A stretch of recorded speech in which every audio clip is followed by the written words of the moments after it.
Each week, American Artifacts takes viewers into archives, museums, and historic sites around the country. The Civil War Battle of Chancellorsville was fought April 30th to May 6, 1863, in Spotsylvania County, Virginia. Many historians consider the battle to be Confederate General Robert E. Lee's greatest victory. Facing a Union army more than twice the size of his own, Lee divided his forces, sending 27,000 men under Stonewall Jackson on a 12-mile march to deliver a flank attack. Next, we follow two National Park Service historians on a tour as they walk the same ground exactly 150 years after Jackson launched his attack.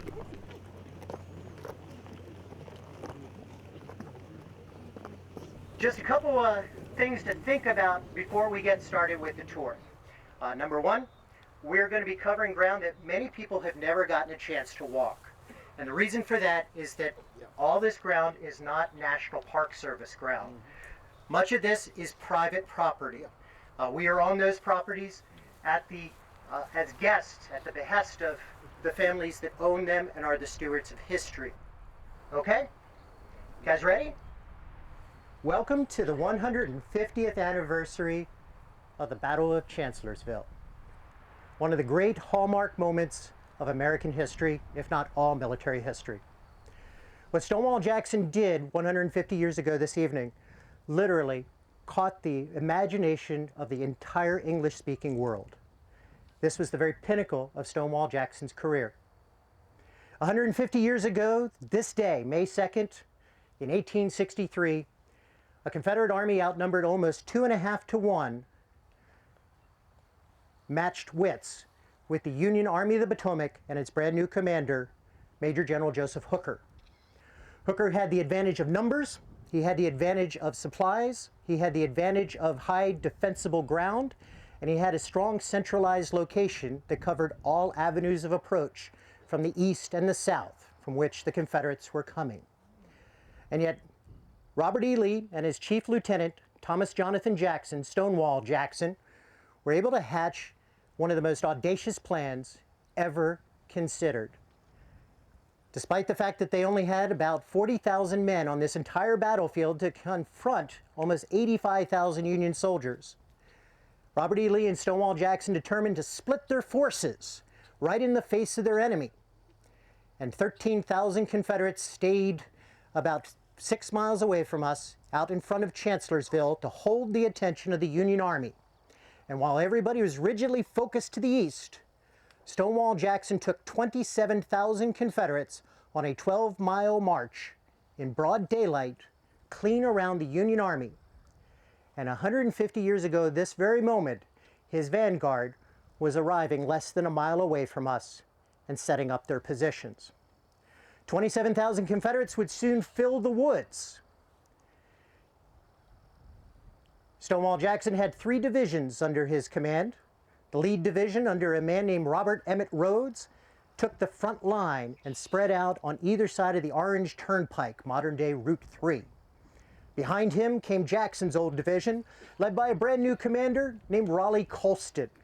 Neither Rhodes nor Colston had ever led their troops into combat before as a division commander.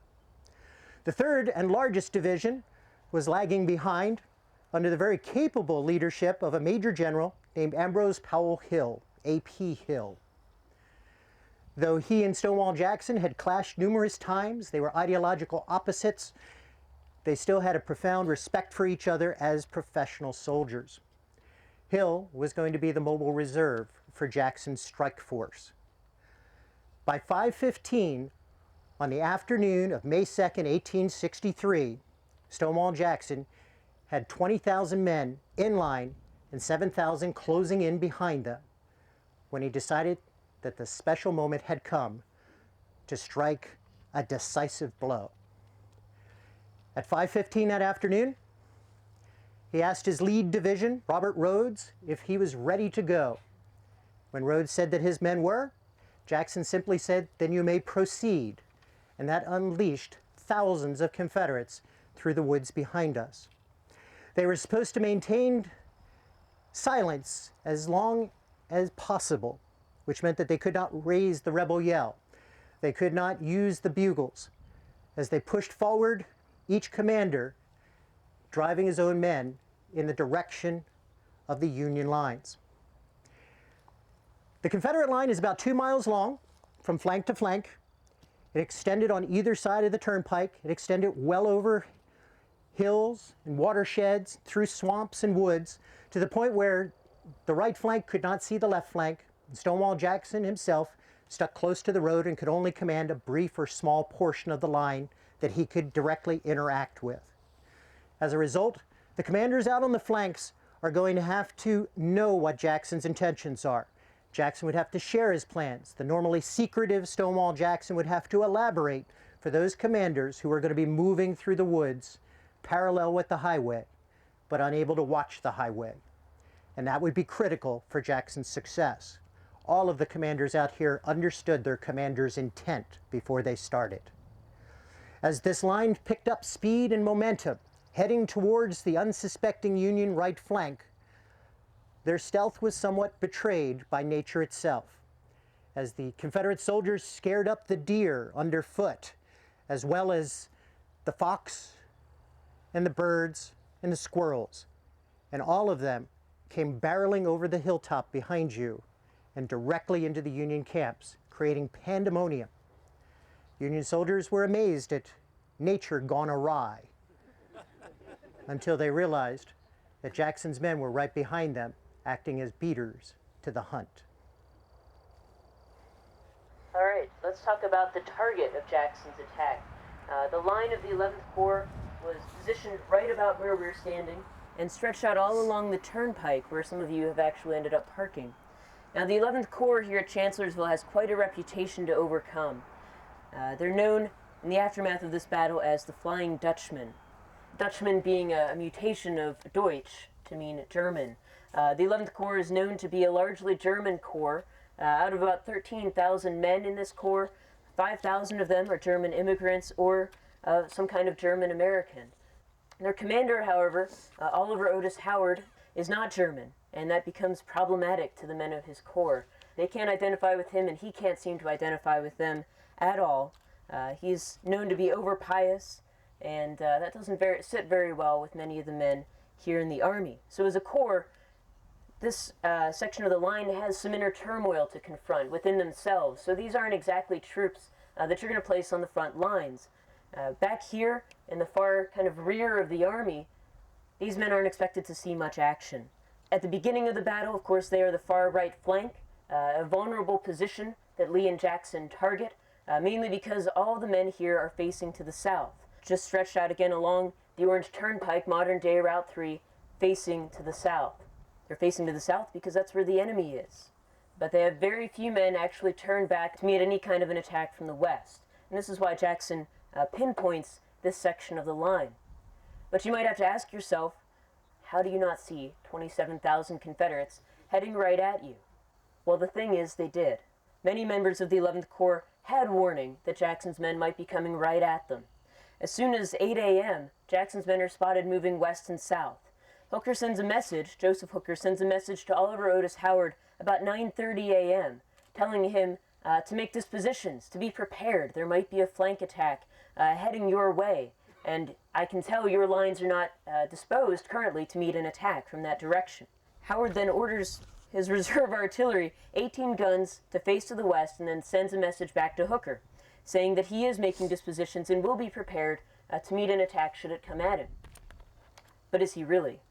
At the end of the day, he has not really made any significant changes to his line to really meet an attack from the west, despite several warnings.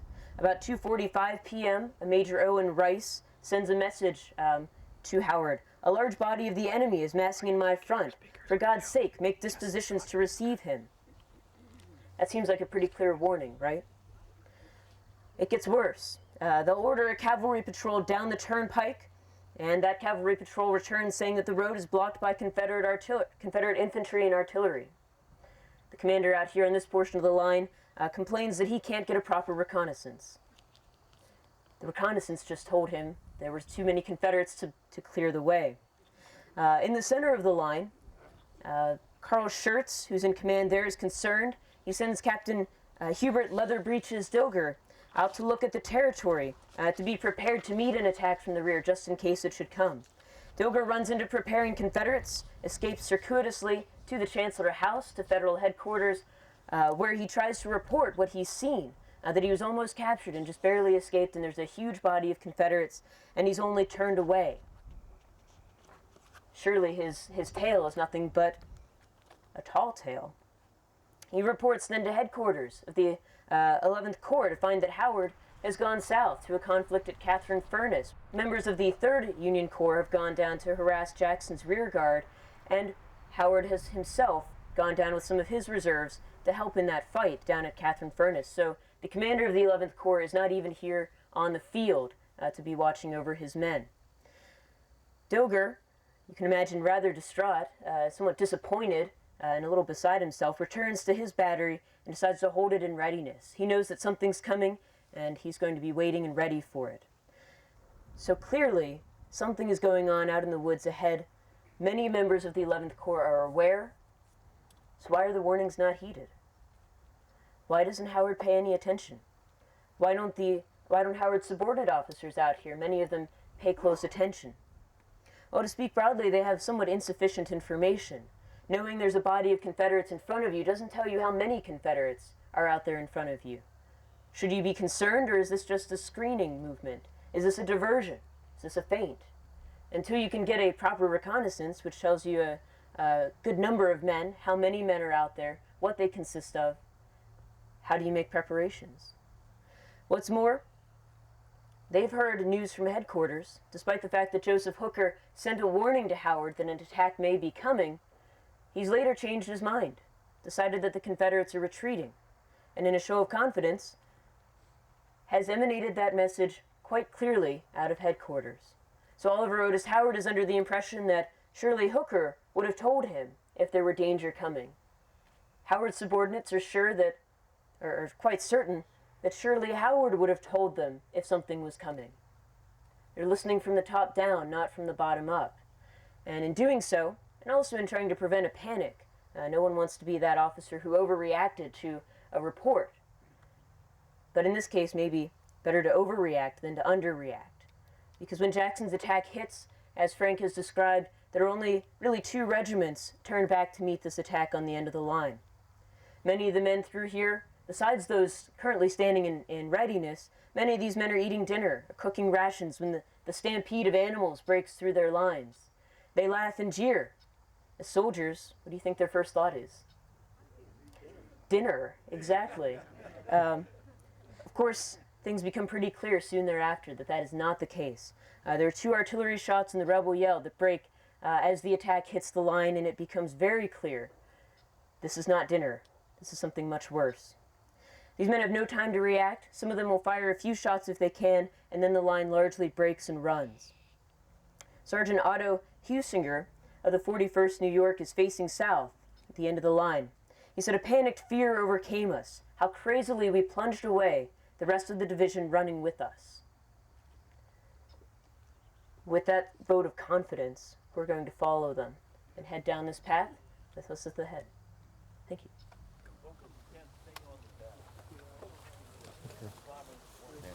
Thank you.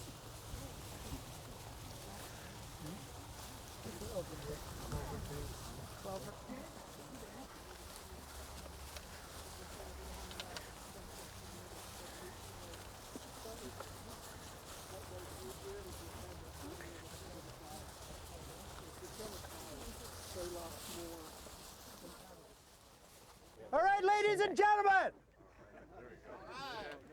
can you hear me okay? Yes, sir. Can you hear me okay? Sir. Yes, sir. Outstanding.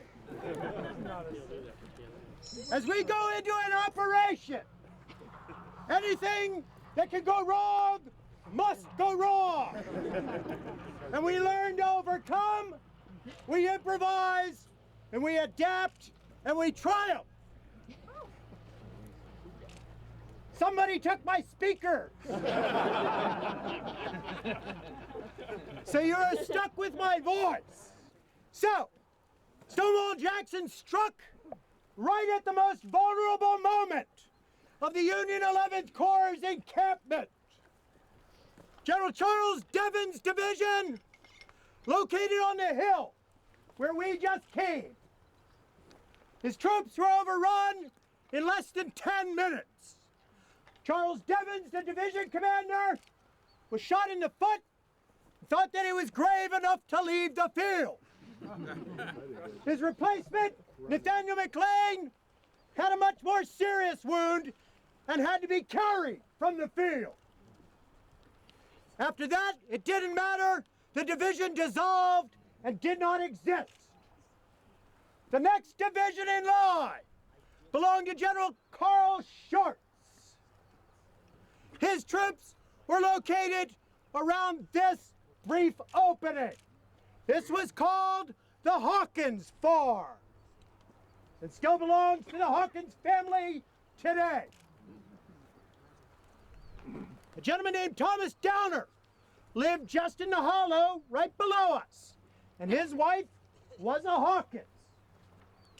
At the time of the battle, Shorts had several brigades around the house, but as he started to get an inkling of some of the things going on to the west, he started to shift one brigade and face them due west. He put them in this little field. This was the brigade of Vladimir Krzyzanowski. They formed up about 75 yards away from the tree line, just under this little rise. They sent skirmishers forward to check out the woods, and we were instantly met by advancing Confederates and driven back into the field. The Confederates advanced to the edge of the trees, and Krzyzanowski's brigade met them. They exchanged fire at less than 75 yards. The effective rifle range is about 300 yards. This was deadly point-blank combat, and the losses accumulated quickly, but not as quick as you might imagine, with the Confederates hidden in the trees and the Federals exposed in an open field. That slight rise would make the difference and give just a little bit of protection to the Federals out here. As the Confederates were stymied for a few seconds, remember the Confederate line is about 2 miles from flank to flank. Krzyzanowski has a brigade front of about 300 to 400 yards. The Confederates off to the north of us easily swept past this spot and threatened to come in on the flank or rear of the Federals located here. When Krzyzanowski realized that his brigade had been compromised, he immediately went to the troops and ordered them to withdraw. The colonel, the commanding officer of the 26th Wisconsin, a colonel named Jacobs, decided that he was in a stand-up fight and would not back off. Even when Krzyzanowski came to him directly and ordered him to pull back, he refused the order because it seemed cowardly. Krzyzanowski was compelled to ride down the length of the line, under fire, grasping at the neck of his horse for cover and screaming at the men, "For God's sakes, men, run!" And they backed off this hill as fast as possible. 26 Wisconsin had 650 men in this field. They left almost 200 of them in just a 15-foot wide swath. The loss of that one regiment exceeds the losses of at least 2 entire brigades that saw heavy action at Chancellorsville. This was a terrible bloodletting for them. And when they were swept off this field, you can imagine the men heading downhill into a valley, with the Confederates having the advantage of height and position to fire into them on retreat. And the loss was going to get worse, and pandemonium and panic will spread as regiments fracture and fall apart and try to get off this field as fast as possible. What we're going to do is follow in Jackson's footsteps and pursue this. We've broken one Union division, and now a second division is tumbling. It will take just a little bit of effort to destroy this as well. Ready? Yeah. Let's do it. Hey, sir. Oh, thank you.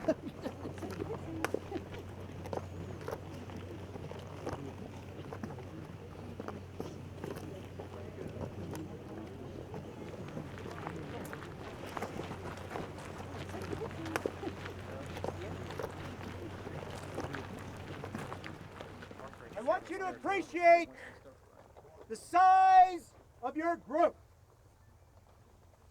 In 1863, you are about the size of a regiment. So when we talk about these various units, these regiments representing states, you're about the size of one of those units out on this field.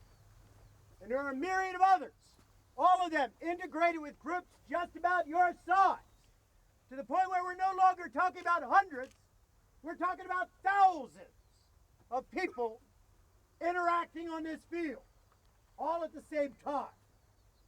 It is confusion at its best, and it's true leaders that are going to be able to draw some kind of force or momentum out of that confusion. Carl Schurz attempted to make a stand on this property, and within 10 minutes, his troops were crushed and reeling backwards past the Hawkins Farm. The modern house stands right next door to what was the foundation of the original historic structure. It was a very small building. It was very discreet. Mr. Downer was not here, but his wife, Huldah Hawkins, was. Her brother, Alexander Hawkins, was. And probably between a dozen to 24 refugees were all taking shelter in this one little building. But that was not enough. This also served as the headquarters for General Schurz. On May 2nd, when action erupted over the hills, it would have been out of sight. You could hear the action without experiencing it, without seeing it, without being intimidated by it. One of the staff officers who had walked into the house heard the commotion and stepped out to investigate. The battle came so quickly that he never had a chance to come back and get his stuff. So in fact, the staff officer left his sidearms and his sword behind for the Hawkins as a treasure. As you look back up into the trees and realize where Krzyzewski had met the vanguard of Jackson's onslaught, you could have seen that battle perfectly from the house. Mrs. Hawkins literally stood at the door and announced for everyone inside, "My God, here they come!" And moments later, the Federals flooded right past here. A second after them, the Confederates hot in pursuit. The Hawkinses gathered by the door and encouraged the Confederates, rooting them on. Alexander Hawkins had served in the Confederate Army, and he had been given a discharge because of health reasons. But this night, 150 years ago, he was rejuvenated, caught up in the electricity of the moment, and he joined the attack as well, starting from right here. The Confederates have reinforcements as they go charging down this hillside. In the aftermath of this, the ground around us was strewn with all the dead and the wounded and the detritus of battle. This landscape was scarred and punished and abused. The wounded were gathered off this field and brought to the Hawkins farmhouse. What had been a home had become a headquarters, and now it was transformed into a hospital. And surgeons worked around the clock to save lives. They couldn't bring everybody into the building, and they filled the entire grounds around us with wounded lying in rows, waiting for their turns. As the weather turned ugly, Confederates tried to help by putting pup tents over them. It didn't work, but it was a good gesture. This was a place of suffering and a place of death.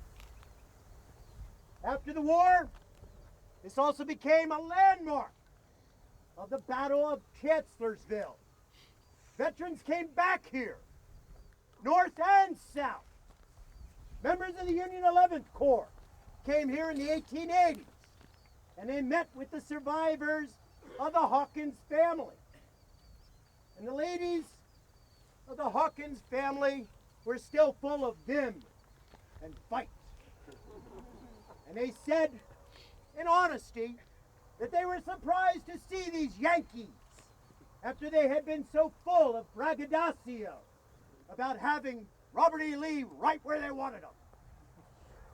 Here, it seemed absurd, but as the Union soldiers laughed and agreed with them, eventually they reached détente. And when those veterans left, they admitted that they left in good stead with the Hawkins family. They had blighted this landscape, but it was that spirit of the people who live here and continue to live here that are able to resurrect this out of that wreckage and bring it back to fruition. Everything you see around you is literally a testimony to a phoenix rising out of the ashes, and a nation reunited, and a nation that grows stronger as these fields prosper. But the attack has just begun. 2 Union divisions have broken and are fleeing for their lives. There's yet one more left out here to the east.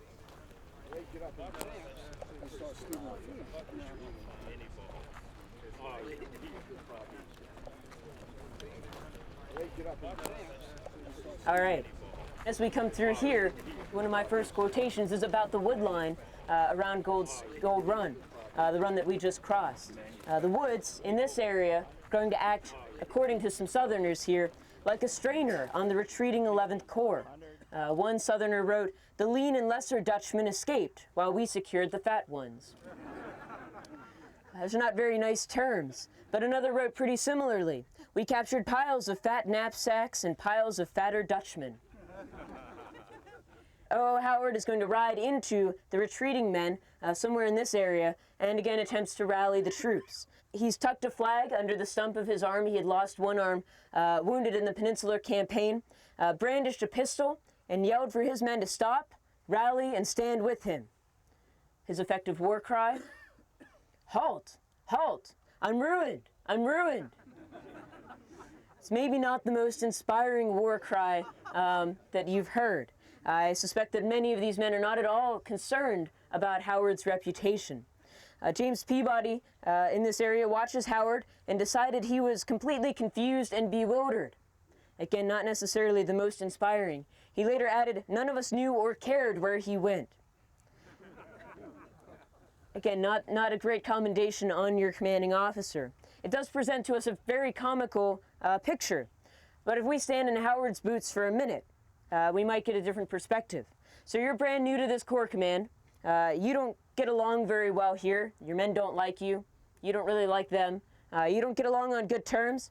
You had some warning of this, but you didn't heed it because headquarters, your commanding officer, the men that you trust, didn't think it was true, didn't pay any kind of attention to it. Now you've returned to your Corps to find that it's a complete disaster. Your routed troops are running for their lives. You can't really fix your mistake at this point, can you? He wrote later that he wanted to die. He said, "It was the only time I ever weakened that way in my life, before or since. But that night I did all in my power to remedy the mistake, and I sought death everywhere I could find an excuse to go on the field." So we get a sense from Howard that he's kind of a man in a difficult position. He's got a wrecked corps in front of him. He's trying to remedy the mistake, but clearly he doesn't know exactly the best way to do it. He doesn't succeed. Howard is largely ignored as his troops saw practicality instead and continue to stream on past him right here. He and Colonel Joseph Dickinson of Joseph Hooker's staff are swinging sabers and firing pistols, again still trying to stop the men. As Howard heads to his reserve artillery, finding his methods at the moment, I think, ineffective, Dickinson encourages him to fire on his men to stop the rout and the Confederate advance. Howard says, "No, Colonel, I will never fire at my own men." So even in the midst of chaos, somewhat panic, Howard may not be the biggest fan of his men, but he's certainly not going to fire on them. It gives us, I think, in examining just what Howard does to try to remedy his mistake, a slightly more complex view of the man. This isn't simply a corps commander who abandons all sense at the sight of his command fleeing, although perhaps he should have expressed a little better judgment before this point. Now, as we move into this area in particular, in this open field that we're standing in, we have the 27th Pennsylvania and the 29th New York are going to be thrown ahead near Wilderness Church by Colonel Adolphus Bushbeck to buy time in order to present a firmer line. They succeed in momentarily throwing back the front line on its heels, but the Confederates are too many in number and have pretty great momentum on hand. 2 regiments simply isn't going to cut it. One man said the enemy literally swarmed on every side. After losing half their number, the 2 regiments were forced to retire. So they'll break and run past this point, and keep in mind that many of these Union soldiers are looking for a rallying point. We often have a view of the 11th Corps as men who simply ran as soon as they encountered the Confederates. But many of these men are looking for a place to form, and very soon they're just about to find it on the rise that is just ahead of you all. So we'll turn it over to Frank, who will lead us to our next stop.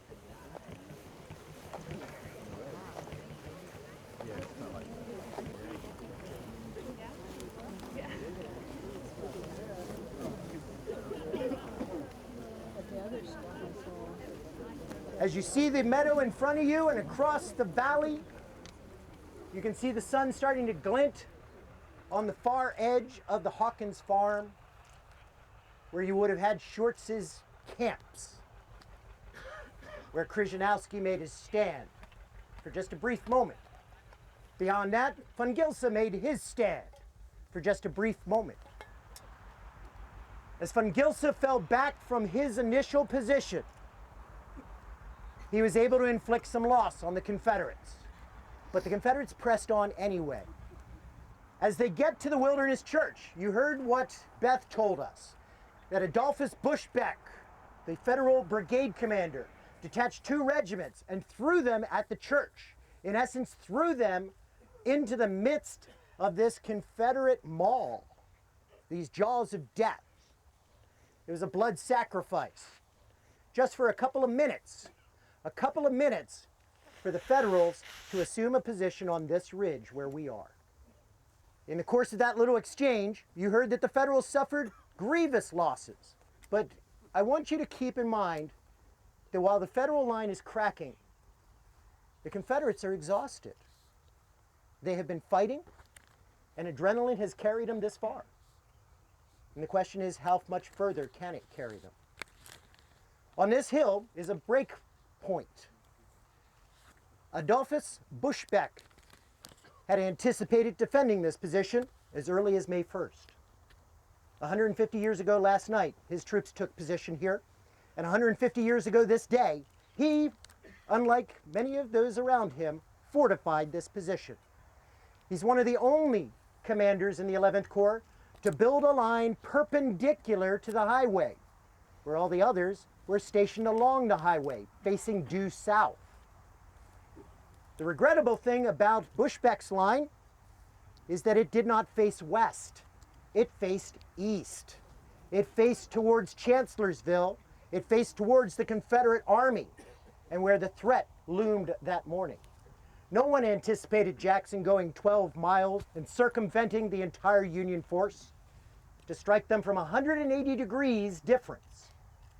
So as the Federals ran up onto this hilltop, what they encountered was a very slight line of rifle pits, barely scraped out of the ground. The Union soldiers took position on the outside of the earthworks and faced over them back towards the Confederates. It's not much of a line. It's hardly defensible as a log work or as a rifle pit, but what it gives them is a psychological advantage. It is a defense, and it is a rallying point on which men could glom on. It's a place where officers could stop and grab men and assert command. There was probably about 1,500 men who stood up on this hill, but in the next couple minutes that might swell to 2,000. Some thought it may have even swollen up to 3,000. And they held about a 600-yard to 1,000-yard front. It's the first sizable Union force to face the Confederates head on.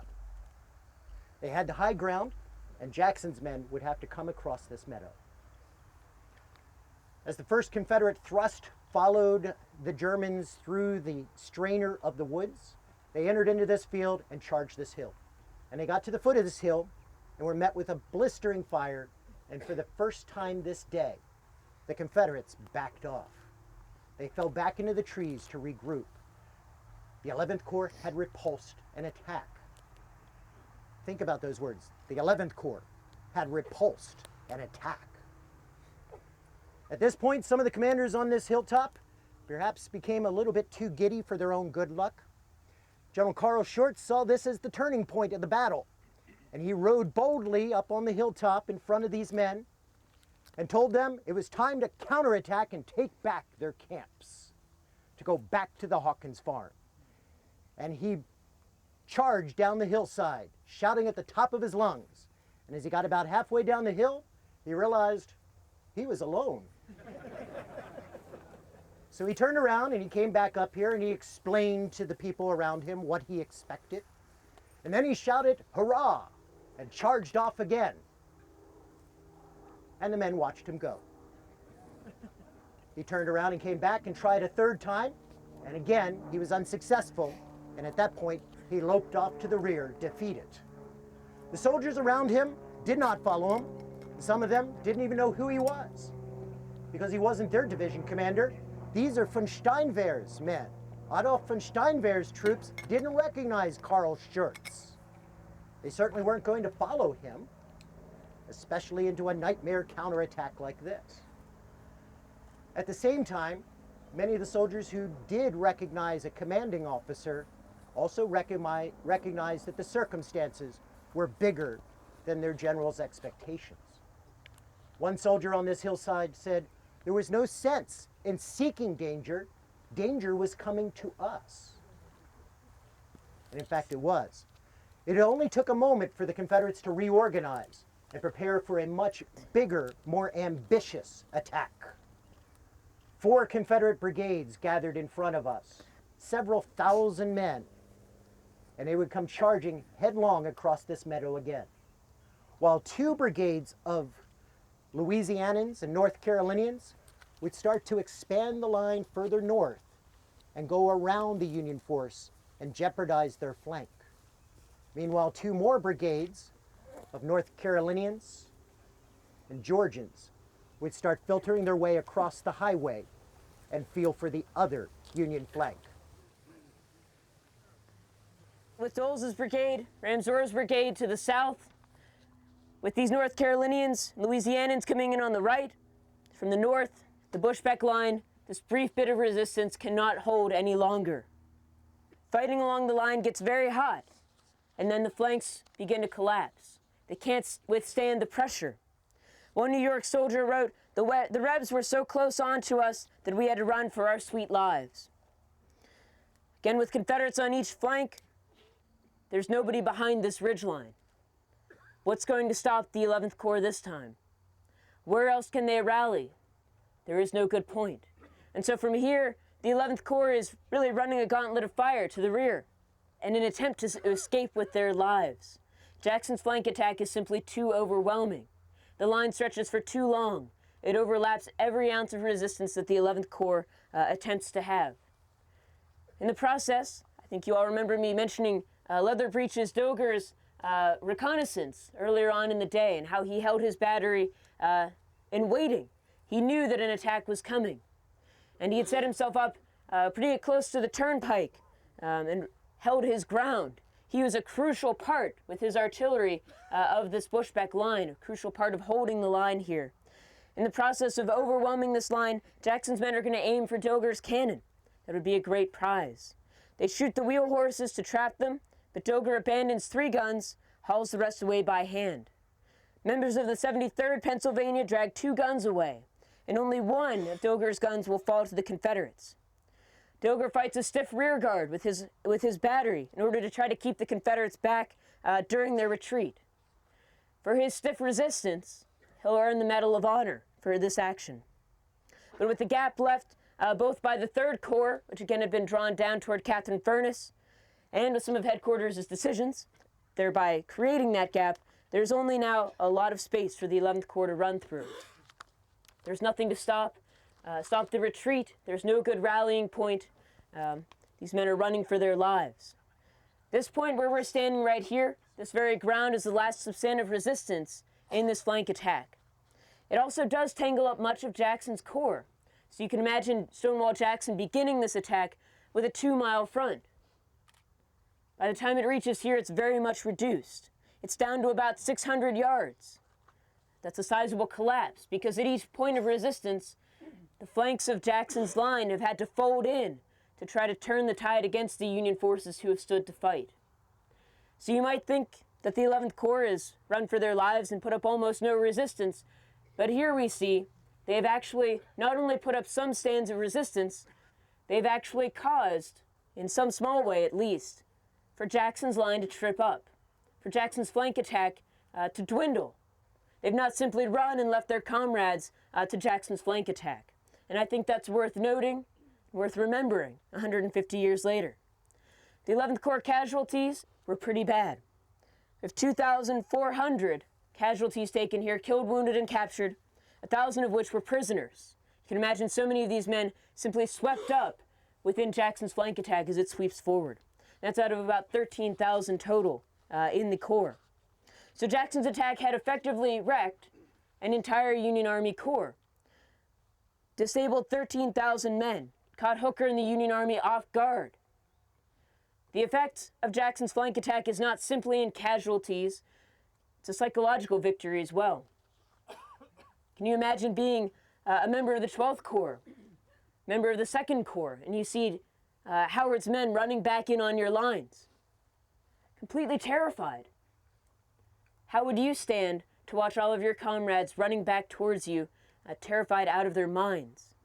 Think you'd be a little shaken by what you're seeing? But although this is a big success for the Confederates, this attack doesn't solve all of the Confederate problems. In fact, in many ways, it sets up several problems for May 3rd. So even though it wiped out a corps, this attack failed to wipe out the Union Army. Truly, one of Jackson's goals.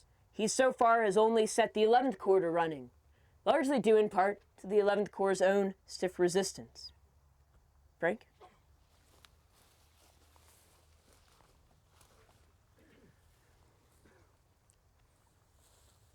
Of the 1,500 or so Union soldiers who stood on this ridge this evening in 1863, 1/3 of them never left this spot. Over 500 casualties accumulated up on this little ridge, just in the course of maybe 20 minutes of combat. This was fighting at its worst. It was intense. And when the Union soldiers broke and they fled, they were candid about their leaving. They said it would have been madness to have stayed any longer than they did, and that they ran for their very lives. One Union soldier confronted with this afterwards said, in all honesty, "Yes, I ran. For those who didn't run are there yet still." So the 11th Corps has gotten a hard shift in history. But at the same time, we can see that in the course of our walk just this evening, getting a glimpse of just some of their experience, that they did all that could possibly be done under the circumstances. And the biggest part of that circumstance is Stonewall Jackson. Stonewall Jackson had launched a masterful attack this evening. 150 years ago, the Confederates gained the upper hand. On an overall battlefield where they were outnumbered 2.5 to 1, they brought 20,000 Confederates to confront 11,000 Union soldiers on the right flank. They were able to bring their forces to bear on just minute portions of that Union force. The vast array of the 11th Corps had been along the axis of the highway, facing south, not facing west into the danger itself. As units tried desperately to pull out of their lines and confront the Confederates, each and every one of them was consumed in turn, one right after the other. The Confederates fought with unity. The Federals fought in bits and pieces. This is all attributable to exactly the design of the Confederate commander. This was an ideal attack. This was the height of Stonewall Jackson's effectiveness.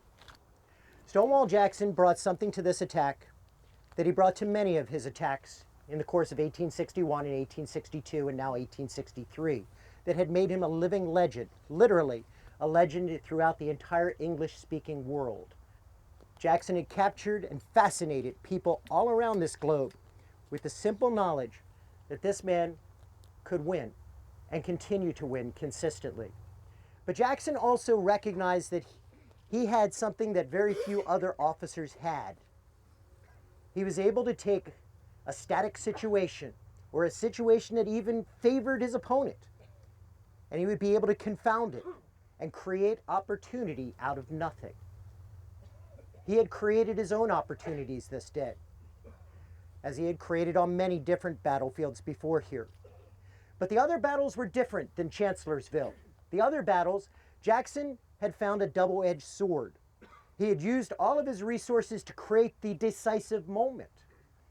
And when that moment had come, he had found that he had exhausted his resources so that he had nothing left to exploit that moment. This day, he was going to arrange things differently. He not only empowered the units on his flanks to understand what the purpose of the attack was and to make independent moves to exploit any opportunity as it comes forward, but he also was able to use 2 divisions to get us here and to crush the 11th Corps. Robert Emmett Rhodes had led this attack, and following behind him was Raleigh Colston. Their lines had become confused during the course of this fight through this valley. They had become inextricably mixed by this point, where commanders could no longer find their commands, and soldiers had no idea who to look to for direction. Seemingly, this great moment would lapse as well, paralyzed by their own success. But Jackson had a 3rd division, his largest division, the division of A.P. Hill, and they had yet to be engaged. Jackson had used his resources to create the decisive moment as the sun starts to set over Chancellorsville. But now he had the resources, he had the men to exploit it. The question was what he would be able to do with it next. What was the meaning of this? Why would we come out here 150 years after the event to stand in a meadow filled with ticks and think about these things? Because it matters and because it's relevant. What happened here in 1863 was an inspiration to the soldiers who fought here.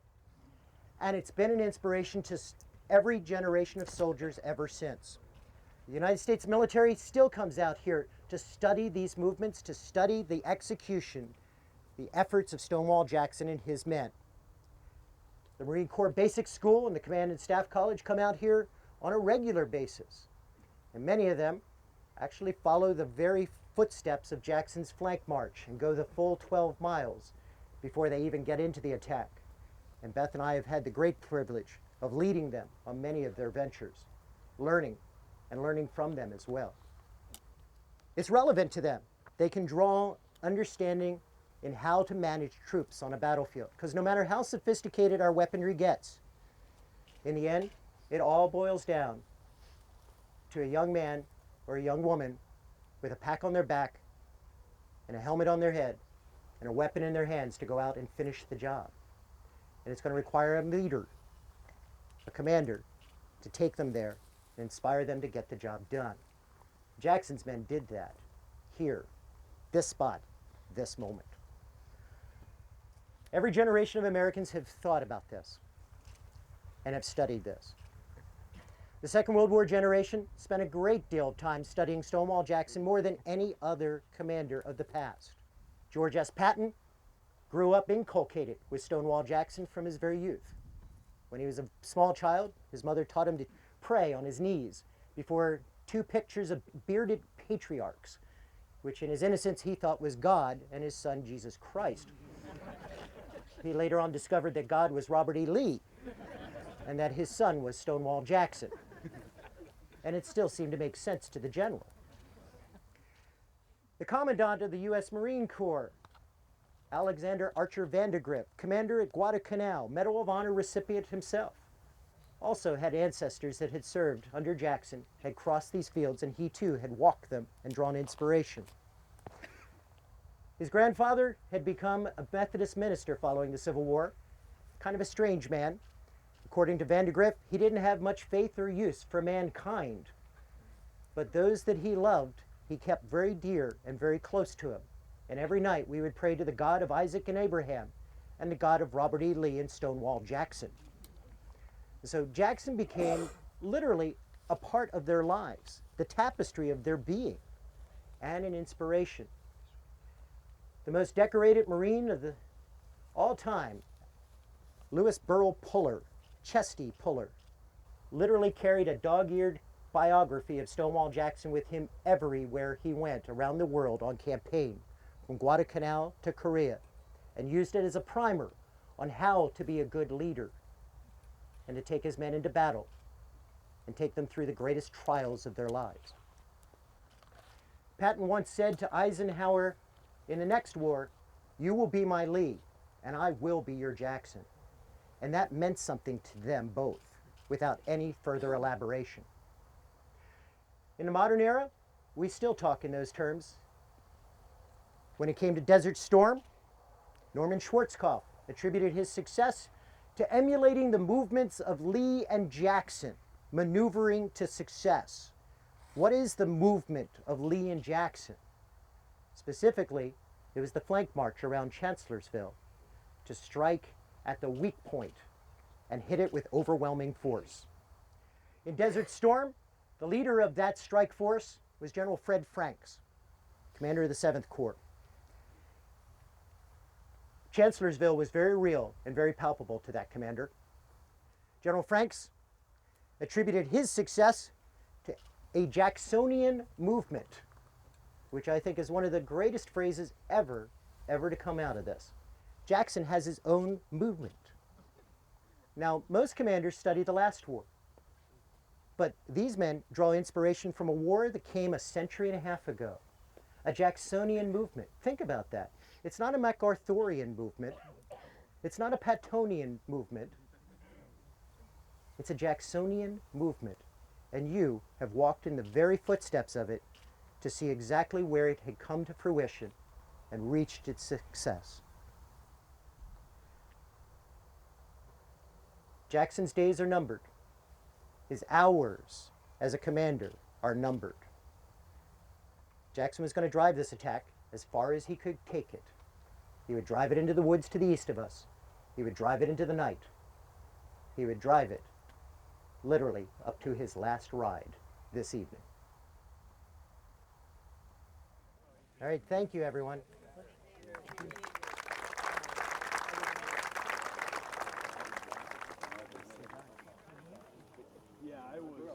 This is the second of a two-part program on Confederate General Stonewall Jackson's flank attack at the Battle of Chancellorsville. The entire program is available online right now at our website, cspan.org/history. And watch American Artifacts every Sunday at 8 a.m., 7 p.m., and 10 p.m. Eastern here on C-SPAN 3.